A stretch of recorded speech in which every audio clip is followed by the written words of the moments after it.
బాల్యమున సూత సుత్నకు ఇందు నివారతలేదందువా. ఎంత మాట, ఎంత మాట!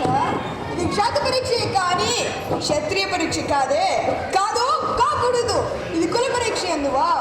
నీ తండ్రి భరద్వాజుని జనలు పెట్టింది, అది జుగుప్సాకరమైన నీ సంభవం ఎట్టిది. మట్టి కుండలో పుట్టింది కదా. నీది ఏ కులము? ఇంత ఎలా అస్మత్ పితామహుడు కురుకుల ఉద్దరైన ఈ శాంతనుడు శివసముద్రుడి భార్యకు గంగా గర్భమున జనించలేదా? ఈతనిదే కులము.